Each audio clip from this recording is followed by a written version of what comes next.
Emma, how's your day going? Day's going great. How is yours? Not bad. It's getting better. Could you just, if you would, give us your thoughts on the match?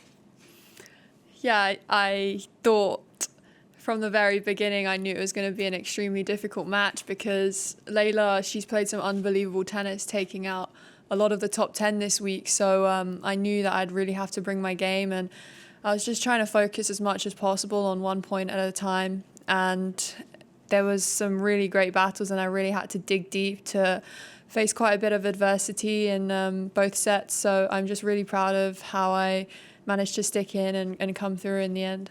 Okay, thank you. Questions for the champ? Howard. Howard Kendricks with AP. As you walked up to that seat, you saw that picture of you holding the trophy overhead. What was the first thought you had when you saw that? I mean, it's an absolute dream. Like you just have visions of yourself, going up to the box, hugging everyone. I mean, celebrating. That's something that you always think of and you always work for. And for that moment to actually happen, I'm just so grateful for my team that are here with me and the team that are back home and the LTA and every single person who supported me along this journey. Okay. We need a mask on. Okay. Thank you very much. Okay. Thank you. In the back. Emma, congratulations, Darcy Moon from ESPN.com. If someone had told you ahead of Wimbledon that by the end of the summer you'd be a Grand Slam champion, what would you have said to them? No, I wouldn't have believed it at all because at the beginning of the grass courts, I was coming fresh off my exams. I had 3 weeks to practice before my first tournament. And I just built up every single match, every single win. I mean, I thought Wimbledon was such an incredible experience. And fourth round, second week, I couldn't believe it. I thought, what a great achievement. But I was still hungry. I was working hard after the grass. I didn't have much time off. And then straight back out here on the States.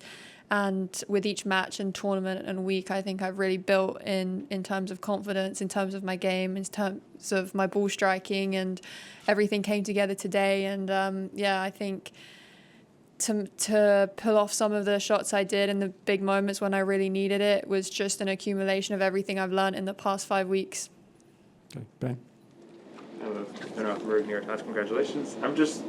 Are you at all surprised at how relatively easy this was, at least on paper? I mean, you won 20 sets in a row, didn't drop a single set, never went to a tiebreak in any of those sets. Even if this was only your second Grand Slam, you barely played on tour level really at all compared to most players. I mean, this is all very fast and very impressive. I was wondering if that makes sense to you or if you're still surprised by it, just when you hear those sorts of things. Yeah, I'd say even though I didn't on paper drop a set, I think I faced a lot of adversity in every single one of my match. I can pick moments where I was down, or even if the scoreline was showing one thing, the dynamic of the points in the games, it was a long juice games, and just to come through those are important. So I think that what I did very well this tournament was press in the moments that I really needed to, and I guess that's why I didn't drop a set on paper, even though all of the matches were extremely challenging. Matt. Hi, I'm Matt Futterman from the New York Times. Can you walk us through those moments where you had that long point, slipped, fell, scraped your leg, and then took that slow walk over to your chair to get... Can you just walk us through what was going on, what was going through your head, and how you thought through and what you were thinking about when the trainer was bandaging you up? Yeah, it was either 30-all or deuce, and it was pretty incredible point. I mean, she hit an amazing backhand line, and I was giving it everything I had, and I fell and my knee cut pretty bad. I didn't actually want to stop because I thought it would disrupt my rhythm, seeing as I was going to be serving 30-40 and to have such a long break after a point. But I couldn't play on. I wasn't allowed to because my knee was like gushing with blood. So the chair umpire said that I needed to get it treated right away. So I guess I just went over and was just trying to really think and what my patterns of play were going to be, what I was going to try and execute. And going out there facing a break point after a 2-3 minute disruption isn't easy, but I think I managed for sure to really pull off the clutch plays when I needed to. Okay, Craig, then Willie. Emma, Craig Gabriel, 9 Radio. If you just go back to the match point, you wasn't able to convert a couple, and then what happened when you stepped up to the line? What were your thoughts there, and then you fired that ace for the championship? Yeah, of course, having match point on Layla's serve, it was, for me, even in that service game, I was just thinking it was a bonus because, she was serving. She's allowed to play good points because she's a great player. So I had a chance with a forehand mid-court, but, I went for it. That's what got me into that position to have a match point. So I went for it again and misfired. But when I was serving for it, I faced 2 break points, I think. And the match point, I don't think I made one serve flat wide in the whole match, to be honest. And I was like, if I'm going to make it, this is going to be the time. So I literally drove my legs up to that ball toss like never before. And yeah, I landed it, just disbelief, just trying to take everything in, all the moment. The atmosphere was absolutely incredible today. I mean, the amount of fans and spectators in the crowd, I was very surprised by the turnout, to be honest, but I was really loving just playing in front of crowd and fans again. Okay, Willie. Willie Weinbaum with ESPN, congratulations. When in your life did you first dream or fantasize about winning a major title, and how does the reality tonight compare with those visions you might have had earlier? Yeah, the visions I had, they were from pretty early on. I would say I've always dreamed of winning a Grand Slam. You just say these things. You say I want to win a Grand Slam, but to have the belief I did in actually executing and winning a Grand Slam, I can't believe it. I first started when I was a little girl, but I think the biggest thing that you have visions of is, for me, it was just the winning moment and going to celebrate with your team in the box and trying to find your way up to the box and just seeing them after the match. That's been playing in my head like a couple nights. Like I've fallen asleep to that. Chris. Emma, Chris Cleary. Many people look at what happened at Wimbledon and see a lot of, I think, strength and inspiration in that you were able to come to that situation and then come back and play so well in this big tournament, handle the pressure so well. How do you view that? How do you see it the same way? Do you view it as a triumph in that sense?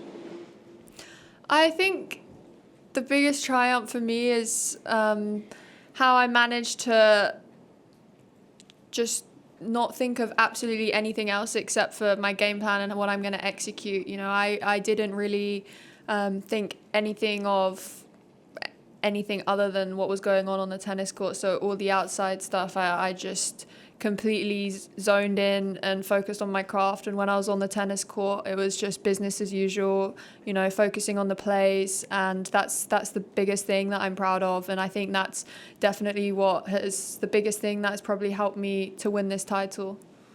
Front row. Right here, Front row. Candy Rodo, La Vanguardia. I just want to know, how has your family reacted to this dream run for you, and what has been the communication with them today, before the match and after the match, if you care to share? Yeah, I speak to my parents. We don't really talk so much about tennis, but they just really want to know how I am in these moments. And, to not have them here with me, I would have loved them to be here and we can all celebrate together, or they could be with me and experience the same things. But, they were watching from home, very proud. And, I think my dad, in no way, he said to me, "You're even better than your dad thought." So that was reassurance. Tiny temper reference there, but no, I mean, my dad's definitely very tough to please, but I managed to today. Okay. Emma, we're going to transition online. Eleanor, you are live. Hi Emma, many congratulations. As you said 3 months ago, you were a schoolgirl and now you're the US Open champion. You've had a congratulatory message from the Queen.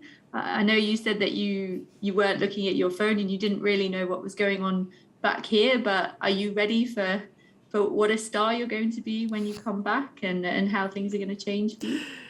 No, I still haven't checked my phone. I have absolutely no idea what's going on outside of our little world that we're in here. We've just been in the quiet room, just enjoying the moment and taking it all in. I think today we just really need to, just shut out from everything and just enjoy it as a team, because it was a team effort. I didn't get here by myself at all. I mean, every single person that's here with me has helped me along the way and played a huge part. Okay. Thank you very much, Eleanor. Laura, you are live.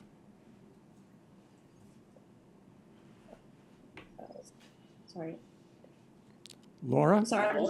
I'm just trying to turn my camera on here. Okay. Sorry about that. That's okay. Hi, Emma. Congratulations. Kind of in the same vein, I was wondering if you've already wrapped your head around about how your life is going to change after this tournament, and what do you think that's going to be like for you? I haven't thought of any of that, to be honest. After the match, just showered, same routines as always. I'm not even thinking about when I'm going home. I have no idea when I'm going home. I've got no idea what I'm doing tomorrow. I'm just really trying to embrace the moment and really take it all in. And I think it's definitely the time to just switch off from any future thoughts or from any plans, any schedule. I've got absolutely no clue. And right now, no care in the world. I'm just loving life. Thank you, Laura. Final question online. Christian, you are live. Hi, Emma. Congratulations for trophy. You are the first British player to achieve a Grand Slam tournament since Virginia Wade in 1977, as well as other records that you broke in this event. What does making history at such a young age mean to you? How does it affect you? And does it generate any extra pressure, or do you carry it well? Thank you. Yeah, I think that in the UK, Great Britain, Virginia Wade, she achieved such great results, and she's an absolute legend. She was watching my match and I was super honoured. But I think that for me, I don't feel absolutely any pressure. I'm still only 18 years old.